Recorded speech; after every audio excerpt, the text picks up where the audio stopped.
So hello and welcome to the session Kickstarting Your Career. This session will help participants learn why it's important to research organizations before applying and where to look for information. We'll also cover weighing compensation when making career decisions and explore approaches to social networking and ways to effectively cultivate professional relationships. To help lead this discussion, joining us are three remarkable alumni leaders. We have with us Marvin Nichols. He's the Practice Transformation Specialist at Quality Insights. He's also a member of our Alumni Association's Board of Directors, as well as co-chair for our Professional Development and Mentoring program. And then we also have with us Chris Barnett. He's the CEO of ICBD Holdings, LLC, and actually the CEO of a number of businesses, and I'll give him the opportunity to tell you a little bit more about that. But he's a very important board member, and he serves on the Dean's Advisory Council, which is also known as the Board of Visitors, and we're so happy to have him with us this morning. And last but certainly not least, we have Janelle Lyons. She's the Director of Social Services at Caring Heart Rehabilitation Nursing Center. She's a two-time alumna and also serves as Vice President for the inaugural Board of Directors for our Alumni Association. So great to have each of you with us and to have the opportunity to hear from you about what's important and how our students can be best positioned for success going forward. Before we dive in, I'd like to give each speaker, beginning with Mr. Barnett, briefly an opportunity to briefly share a little bit about yourself and your career, what you do. It's not necessarily intuitive based on the name of your organization, and so feel free to take a minute and share a little bit more about yourself. Sure. So my name is Chris Barnett. I am the CEO of ICBD Holdings, which is not indicative of what we do.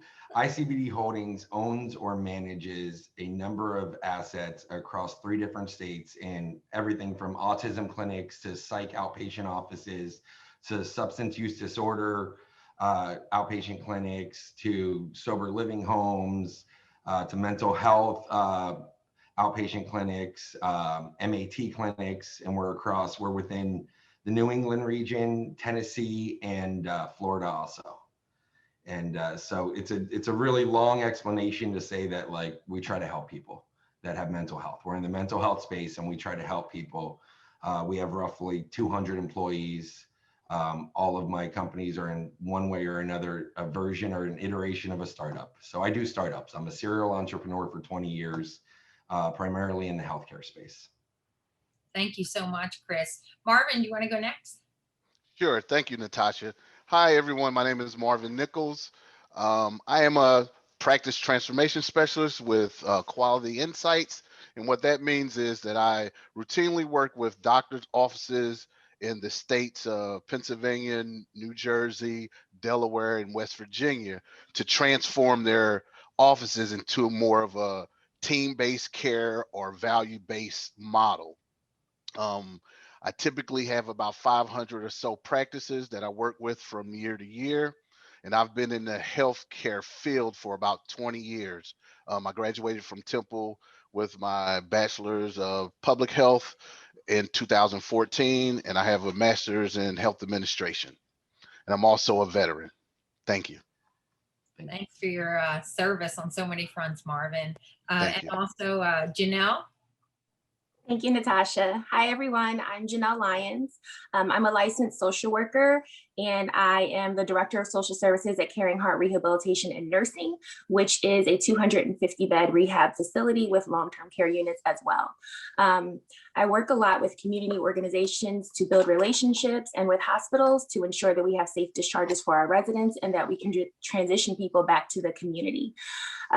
We often get a lot of Temple interns from the undergraduate and graduate program that we love. I graduated from Temple with my undergrad with my College of Public Health degree, and then my public health degree, from the College of Public Health, and my master's degree was in 2015. Thank you, guys. Thank you so much, Janelle. Before we transition to some sort of early questions to get the conversation going, I just wanted to thank Amani for having the valor and putting herself on screen on video. We do believe that that will offer the best experience for this chat since we can't do this in person. So if there's others that are sort of on the fence with turning your video on, now would be the time. Thank you, Raina, and hopefully others will join. So why don't we get started? I'd like to start with Marvin, if that's okay. Marvin, can you start talking a little bit about organizational research and why it's important? And there's certainly, we'll start with Marvin, but if Chris, you or Janelle want to weigh in here on this topic too, you're more than welcome to. But it's important, we know it's important to look up organizations before we work for them. And so what's the best approach? What kind of recommendations do you have, and where to look? Where would you send people to look?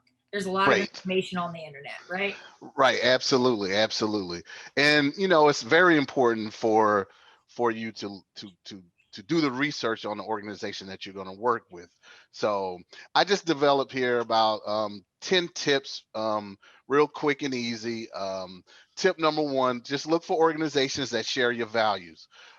Everybody heard of Indeed.com. So Indeed.com did this survey, and out of 43% of the candidates say that they're attracted to a new job because of meaningful work. By researching the organization's core mission and values, you're not only ensuring that you have clear goals, but ones that resonate with your interests and passions. For example, if you value social causes, diversity initiatives, or innovation, choose an organization that aligns with these values that you have. Use resources such as organizational pages that you can find on the internet and Google that offer detailed information about the organization that you're researching. And read reviews from past and present employees covering areas like organizational culture, salary, job advancement, and work-life balance. Tip number two, research employee benefits that the organization provides.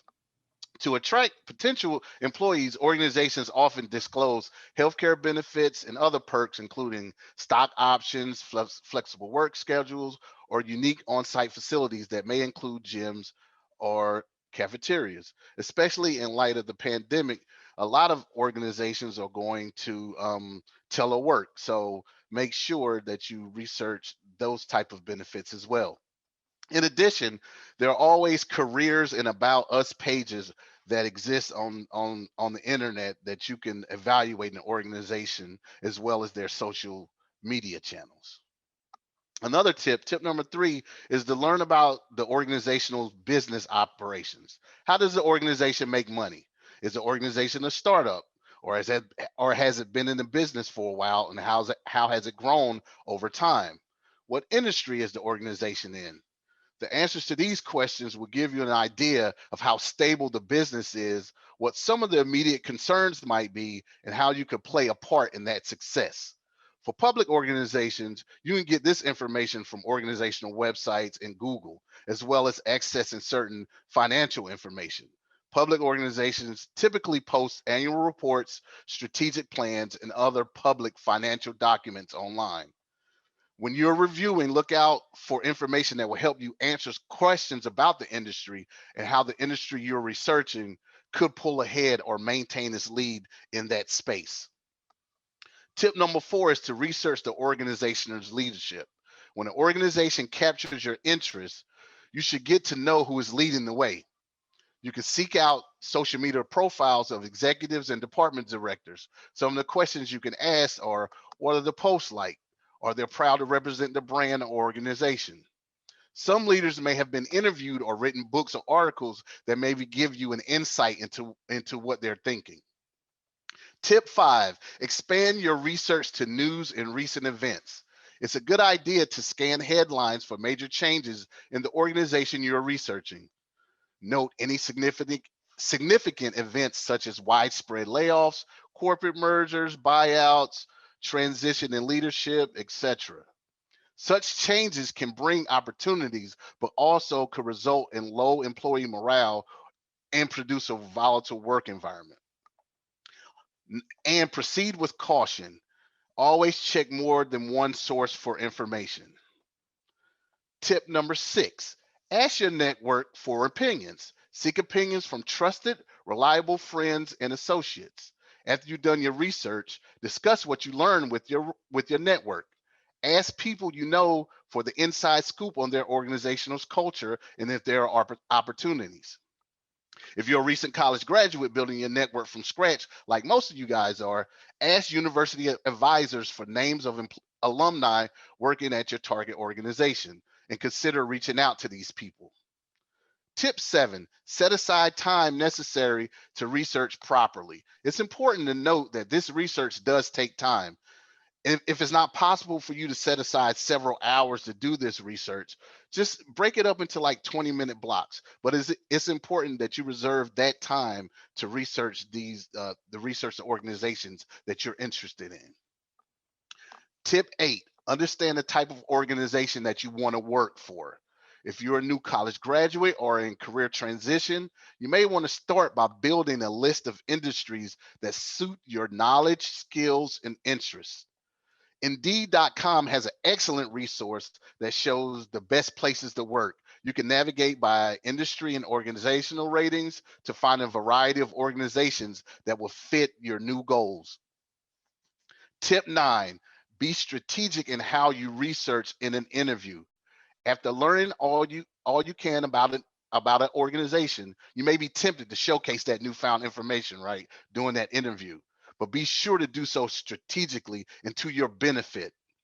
For example, you can use the information you've learned to connect your skills and experience to the job description, the goals of the department, and the vision of the organization throughout the interview. Organizational research is time well spent for developing knowledge of an organization, preparing for interviews, and writing an eye-catching cover letter. It also helps you make an informed decision about whether an organization is a good match for you. And finally, tip 10, these are some questions you might ask yourself while you're researching the organization. Does the organization appear to be able to attract and retain talented people? Is there a high turnover rate? And if so, do leaders or staff seem to be concerned about unusually high turnover rates? Or are turnover rates in line with position norms? Do professional development opportunities appear to be available for employees? For example, do leaders give people working below them responsibilities outside of their job descriptions? Do staff members receive on-the-job training and mentorship? Is there an established employee performance review process, and are there opportunities for upward feedback? Does the organization follow up on performance reviews and feedback? And do staff appear to be inspired by organizational goals and its leadership? Does the organization have the capacity for change? And is there evidence that the organization monitors or course corrects when implementing changes? So those are a few tips that I can share with you guys about organizational research. Marvin, thank you for that. That was a lot to take in. And fortunately, we're recording this session. And if I were taking this advice, or a student getting ready for the workforce, I would have to review this a couple of times to make sure that I captured it all. But thank you so much. There'll certainly be an opportunity for questions. I just want to remind everyone that if you have questions, we will have a Q&A at the end. You can post them in the chat. You could also there's a reactions button at the bottom of your screen you should see. If you click on that, there's a raise your hand feature. You're welcome to use that feature as well. Or the other reactions, if you hear something you really like or agree with, feel free to give us a thumbs up or an applaud. So I want to transition to Chris Barnett now, because we had conversed a little bit about what he might share, and he's a wealth of knowledge also. And one of the things that came up that's I think it's tough for people right now, considering it's not just about getting a job anymore, but there's a social responsibility for people in the health professions and public health professionals and social workers. And so does money matter? So if we can maybe talk a little bit about right now, weighing compensation when making decisions, and maybe start with what factors, Chris, should one consider while making career decisions? Thank you, Natasha. I'm not a huge proponent of giving advice, but what I can share with you is my experience and what's worked for me. And I could share with you what hasn't worked for me. And so, spoiler alert, in the beginning, money shouldn't matter. Well, who's this guy in this fancy suit telling me that money shouldn't matter? I'll tell you who this guy is. So I'm a guy that grew up, I grew up poor. I coming home and there's no electricity. Neither of my parents have a college degree. That's who I am. And so how do I go from there to where I'm at 37 years old? Because I'm very fortunate in my career. And the way that I did that is not by happenstance. It was with goal planning and methodical decision making. And so my first suggestion and what I did and worked for me is I started with an end in mind. What was my goal? What's my end? Where is it? Because you can get lost in the reactive decision making if you don't have that goal in mind. And so for me, I wanted to be a successful business person. Neither of my parents went to college. I sit here with a JD. I'm an alumni of Temple. Already, I'm taking a divergent path. So I wanted to be a successful business person, but where I grew up and how I grew up, I didn't even have access to successful business people. And what I found in my career is that people with the success that I wanted, they think differently, they act differently. They analyze problems differently, they reshape them differently, they interact with others differently. So how do I learn all that? I read a lot of books, right? I read a lot of books. Let's start there. Still wasn't enough. So what I did is at 18 years old, I made a decision to leave my six-figure job. I was really good at sales, so I was doing well. I left my six-figure job for $400 a week. That's crazy, right? It's crazy. The reason I did it is because it gave me the three aspects of compensation that I would suggest to everybody, which is knowledge, experience, and access, with the emphasis on access. So I found a 62-year-old real estate developer, and I identified that I wanted to be in real estate development. And I said, and I proved myself invaluable to him. I told him how smart I was and how hard I was going to work, and I showed him. And he gave me a shot. And in order to be in real estate development, you need two things. You need capital and you need knowledge. I had neither of those, right? So I got myself in the room is what I did. And I sponged it up. I understood at 18 years old that my compensation had nothing to do with my paycheck at the end of the week. Have you ever noticed, as silly as this is, have you ever noticed how business people sit? They sit with their legs crossed a certain way. I come from a family that we didn't cross our legs, right? But when I sat in enough meetings with enough successful people and I noticed that all of them were sitting the same way, I started to cross my legs the way that they cross their legs. And for years, it was uncomfortable. For years, it wasn't natural. And it's now natural. But something that simple, if you want what they have, do what they do, right? So I got myself into the room and then I started learning and learning and learning and learning. So my suggestion is to you is to start with an end goal in mind. If you're graduating with an MSW degree and you want to be a clinical director, that's your goal. Every career decision you make, and you're going to have a lot of decisions that come at you at all different times, every one of them should be passed through the litmus test of, does this get me to my goal, right? And so if you're you want to be an expert clinical director, you're going to need to start with experience. So when you go in those job interviews and you get two jobs offered to you, and one of them's at that for-profit and they're going to pay you $55,000 a year, but the other one's at the non-for-profit and they're going to pay you $40,000 a year. But the non-for-profit's going to give you a caseload of 200, and the for-profit has a boutique program. They're going to give you 12. Keep in mind what the goal is. Now, listen, we all like nice things. But because you're graduating college, I have to assume that many of you have survived on ramen for at least a few years. If you make it your goal to get to where you want to get, and that involves another couple of years of ramen, don't sacrifice short-term. Don't take short-term gains at the sacrifice of long-term gains. That's my suggestion. Be prepared to sacrifice. So compensation really shouldn't matter. So what I would suggest, what I did is I identified my needs and my wants, and they're vastly different. And in the beginning, as long as my needs were met, I'm not suggesting anybody be homeless or go without food, but as long as my needs were met, the litmus test was, is this going to get me to the point that I want to end with in my career?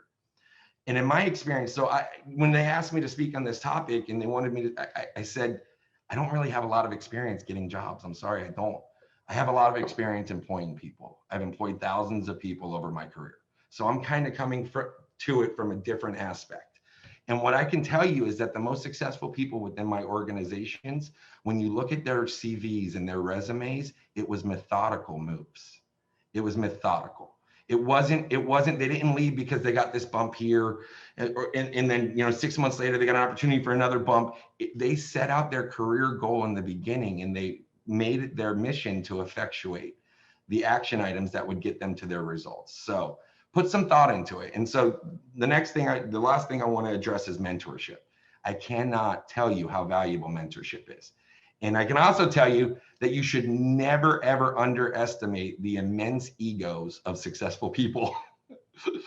And so what I tell my kids and what I'll say to you is closed mouths don't get fed. All you have to do is ask.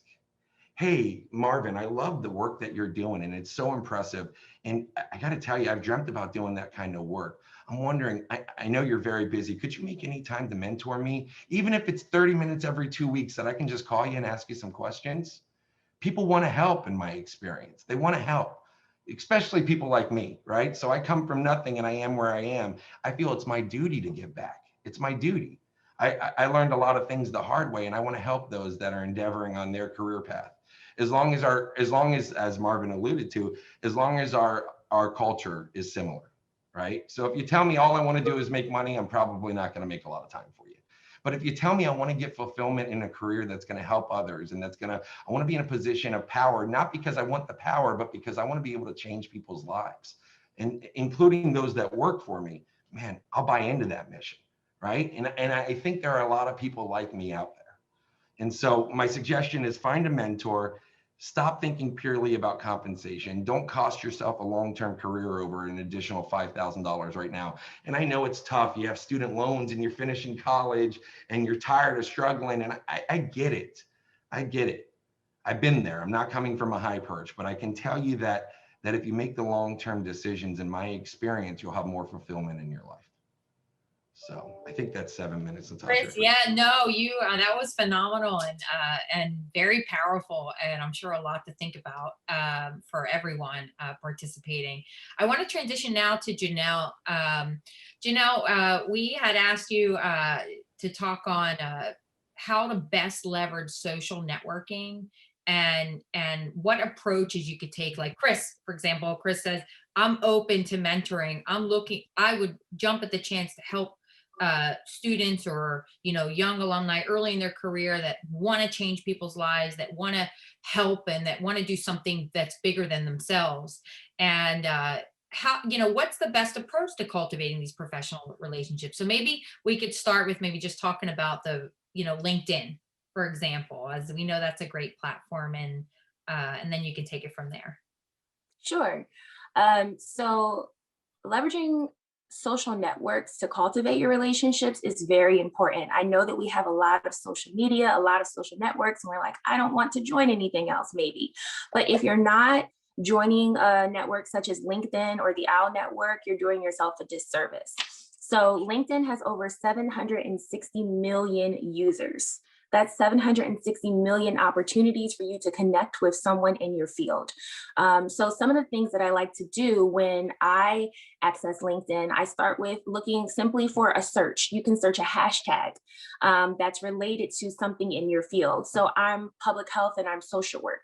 I can search hashtag public health, hashtag social work. If I'm looking for a mentor, such as what Chris said, I can hashtag mentorship, and it'll show you posts and different people within your community. There are mentorship groups on LinkedIn that you can join. You can simply find them by searching mentorship. A great suggestion for using LinkedIn, especially if you are a student or an alumni of the College of Public Health, is to follow the Temple University College of Public Health alumni group. Join that group and follow the College of Public Health page. When you're looking for people in your field, a good idea is to send a connection request. It doesn't cost you anything. Even if you're nervous about connecting with people, simply sending the request is the first step to connecting with someone. Normally, when I send a request, I like to send a little follow-up message. Hi, my name is Janelle. I noticed that you were a part of this social work group in Philadelphia that I'm interested in, and I would really like to connect with you. Something simple like that is the first step in the door. Some of the professional groups related to your field on LinkedIn can also be very helpful. So if you are in the public health field, APHA is a great group to look up. If you're in the social work field, NASW is a good group to look up. So Chris mentioned having a goal and then planning for what's your end. So when you're searching for a mentor, you can find a mentor on LinkedIn. Before you reach out to a mentor, I want to stress it's very important to know what your why is. Please don't send a message saying, I would like to pick your brain. Pick my brain about what? What do you need assistance with? How can I help you? How do you see me fitting into your career goals? That's what I want to know if you're reaching out to me. So make sure you have your goal planned, make sure you have your why, and make sure you know exactly what you want to get out of the relationship when you're trying to connect with someone. Is there an area that you're looking to challenge yourself in? Is there a new skill set that you're willing to learn or you're looking to learn? Those are important things to let your mentor know. Well, your potential mentor know. So who is already in your network is very important. So I am more likely to want to assist someone who's already in my network. So you should start within your network. Are there people that you know? Are there people that you have interacted with? Are there organizations that you have worked with in the past that have potential mentors for you? If you already know the person, you increase your chance of getting a yes. So can you connect with people who you don't know? Of course. So if you want to connect with someone you don't know, again, don't go in blind. Frame the outreach around what you'd like to achieve and how you think the person can help you, and slow down to build the relationship. Some people may be wondering, how do I ask for a virtual cup of coffee? Okay, because we're in a virtual world now. You used to say, oh, you want to meet for a cup of coffee? Maybe we can meet before work, on lunch. We can't do that as much now. So how do we virtually meet for a cup of coffee?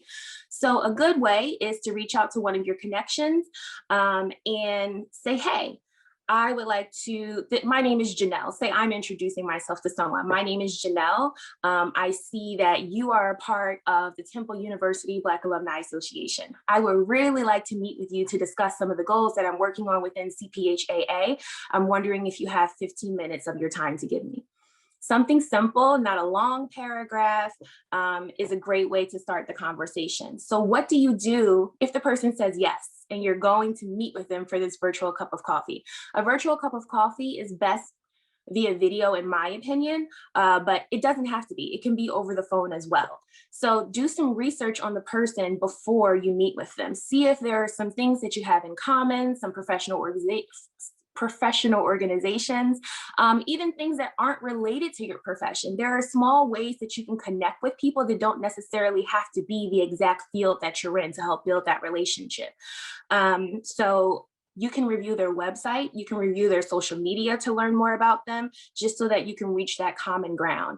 A great idea is if you have a calendaring system such as Calendly, so that you don't have to send messages back and forth about what time and date you want to meet, send them the link to your calendar. They can choose the date and time that's open in your calendar, and then the date is set. After you meet for your virtual cup of coffee, make sure you follow up with a thank you note. Thank you notes go so far. It does, me personally, it touches my heart when someone sends me a thank you for my time, because everyone's time is valuable. And your virtual cup of coffee should be the beginning of the relationship, not the end. So make sure you're keeping in touch and you're finding more ways to connect with the person. And that is a great way to help find a mentor. The OWL network is a great platform that you can use to also help build professional relationships.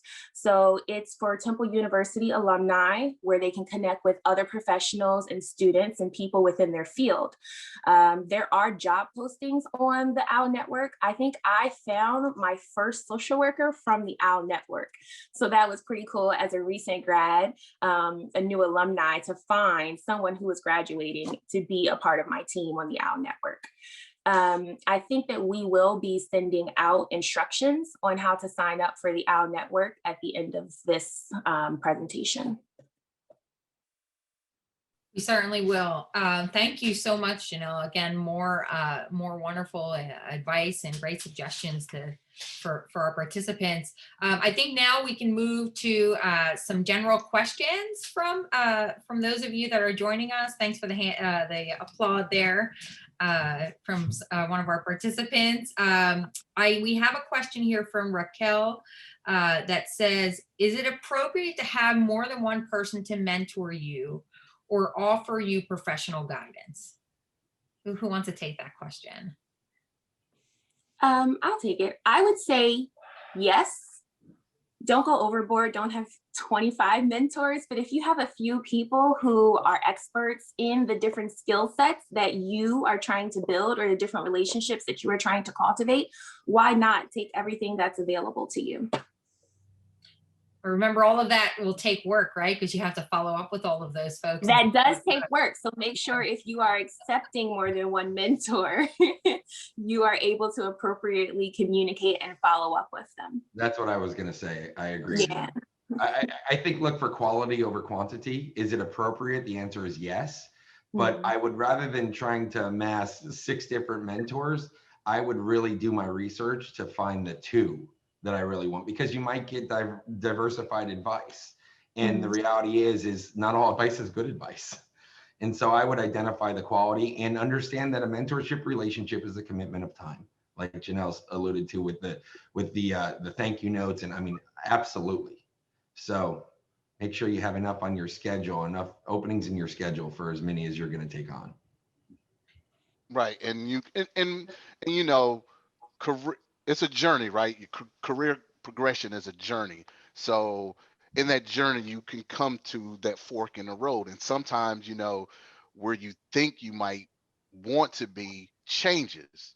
So, it might be beneficial for you to like get another person's opinion or get another mentor. But like my panelists suggested, 20 is probably a little bit too much,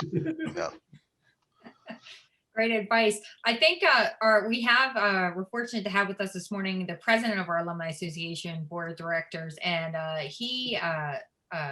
his career has been in the nonprofit world, and he did have something he wanted to add. So, Larry, I wanted to give you a minute to just share. Thank you. I'll be real quick, just going off of what everyone said. One thing I want you all to think about is the nonprofit world. It is a great career. I've been in nonprofit for, God, almost 35 years.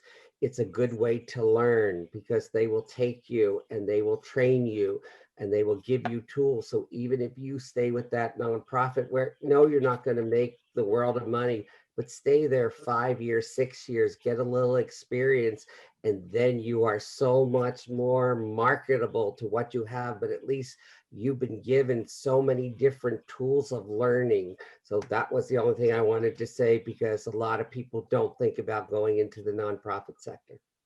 Thank you. Excellent. Thank you so much, Larry.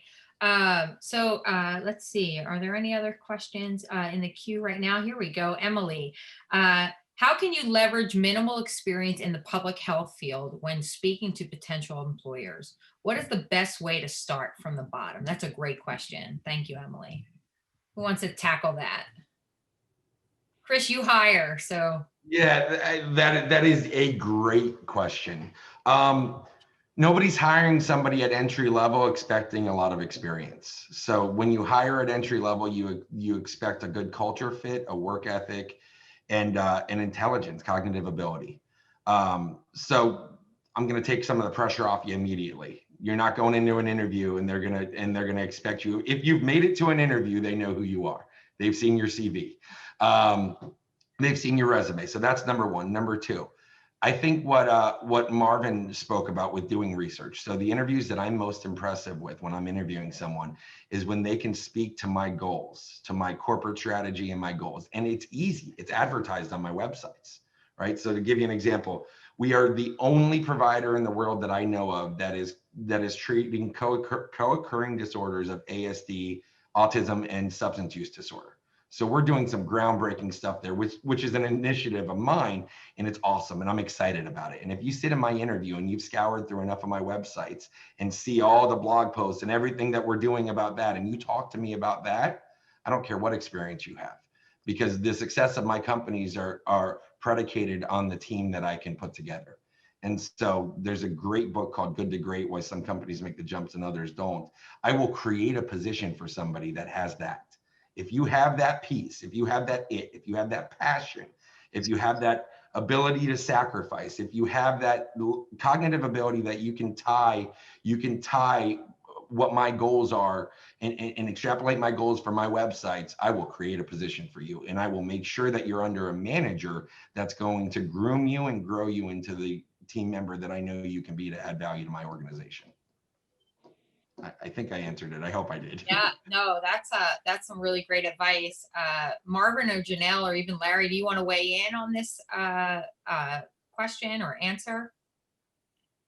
That was spot on. The only thing I would like to add is, let's just say if you couldn't create a position, if you do that research, it's going to resonate with that person that you're interviewing with, and they're going to tell somebody else about you. So definitely do the research, and you know that you might not get that position right then, but I tell you what, somebody's going to know your name by virtue of you doing that research and you making an impression on your interviewer. Thank you so much. I want to again extend a really special thanks to all of our panel speakers. We're really so fortunate to learn from you, and I hope that every participant today felt good about what they heard. They got some nuggets that they can take with them and turn it into something really great. We know that owls fly and perseverance conquers, not to be cliche, but we are confident that everyone here today will do great things, and we're here for